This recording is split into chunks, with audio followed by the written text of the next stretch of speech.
Welcome back to OpenLine. We are talking about the fall lineup here. We have Mark Benda with us, the programming director. We've seen several shows coming up this fall. Interesting lineup. I'm always fascinated by how difficult it is, all the work that goes into choosing these shows. Right.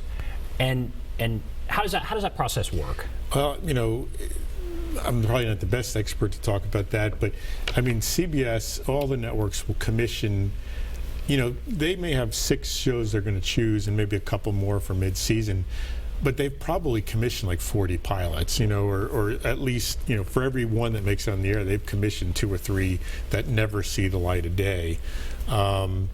You know, they'll pick a bunch of comedies and they'll pick a bunch of dramas, and you know, they'll go through the whole casting process. A lot of them. Some they'll just, you know, say, all right, we're going to just get a script on this one. Some they'll actually, with Kevin James, they guaranteed 22 episodes. I mean, they said, you know, we want Kevin James, we'll guarantee you 22 episodes. So now that's rare. Yeah, that's rare these days. I mean, very rare.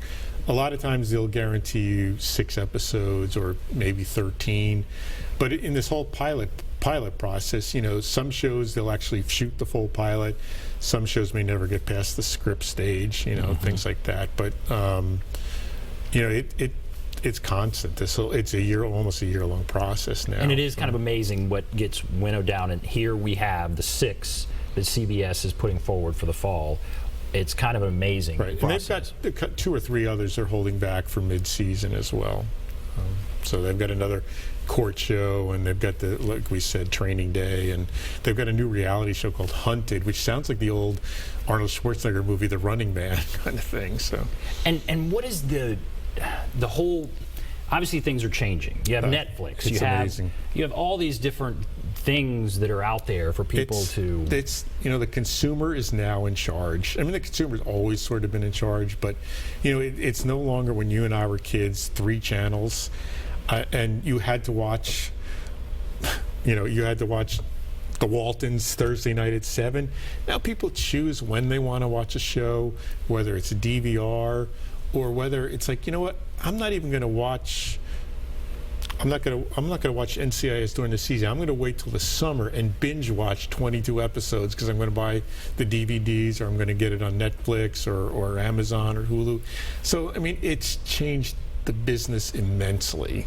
And can the business? So how do they take that into consideration? Is NCIS okay if people wait and binge watch at the end, or is that not a good thing? Well, it's not good for us at the TV station. I mean, obviously, we want people to watch Channel 5 Tuesday nights at 7 because, you know, we want them to tune in a little earlier and catch part of our 6 o'clock news, or if it's a 9 o'clock show like Scorpion or Blue Bloods, we want them to watch the 9 o'clock show and then hopefully stick around for Rory and Carrie and Bree at 10 o'clock. But now for the networks, it's not as big a deal because they're making money on it whenever you watch the show. I mean, CBS is making money, you know, if they're going to have commercial breaks in the show, but they'll have commercial breaks if you sign up for CBS All Access. If you buy the DVDs of NCIS, they're making money. They're going to sell NCIS and reruns, they're making money. So the networks, to some extent, this is the first place they're making a profit on the show, but all these other things, they're still getting a piece of the pie. So it hurts us, obviously, as the TV station, because we want people there Mondays at 7, Thursdays at 8, but people don't have to live that way anymore. You know? Yeah, very. All right, so great indoors. That's the other one we want to do. We have about 3 minutes left here. What's the deal with Great Indoors? It's Joel McHale from Community.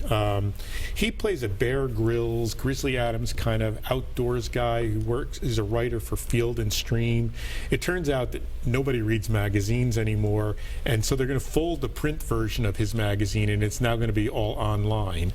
So now this, you know, rough and tumble guy has to now work with these, you know, 20-something millennials and do an online version of this show. So it's kind of the fish out of water generation gap kind of thing. All right, so why don't we look at that? We'll probably just cut to commercial from that. We don't see the whole thing, but it gives you a taste of the great outdoors. And that'll be Thursday nights coming up after football. Thursday nights after. Okay, so Great Outdoors. The show is called The Great Indoors, so that's a play on the great outdoors, but it's indoors. Do you see what's happening there, guys? My name is Matthew Perry, and I'm playing Jack Gordon. But you wish you were that guy. Here, There's a shelter up the street. Joel McHale plays Jack, who does a lot of research for this magazine, but the magazine is going under. It's going to become an online website, and he has to come work at a company with 3 kids who know zero about the outdoors, and he knows nothing about the internet world. Good news, we just had our most retweeted online poll. Best outdoor gear for the zombie apocalypse. Yeah, nailed it! Can you guess the #1 zombie killing tool? Remembering zombies don't exist? It's a very outdoorsy guy coming in to an unnatural setting for him. He doesn't even recognize the workplace, and right out of the gate, they don't recognize him. What's his digital media footprint? He has no Twitter, no Facebook. It's like he doesn't exist. That generation that's grown up knowing nothing other than the internet and social media. It's time that had a little bit of a slapping, you know? Those young kids, they're smart, yes, but they don't know what to write about it. Yeah, I've seen the website. Best 3 ways to drink your own urine? There is no best way. You just drink it. It's a really cool blending of the generations and kind of having the conversation happen on both sides. You guys don't know what it's like to look at a creature that is the last of its kind. Yeah, we do. We will give the useless millennial point of view a little credence. Hey, go back to your phones. They're smarter than you think they are. They hustle and know how to make money, which is why I can charge $12 for ironic spam sandwiches. I think it's really relatable because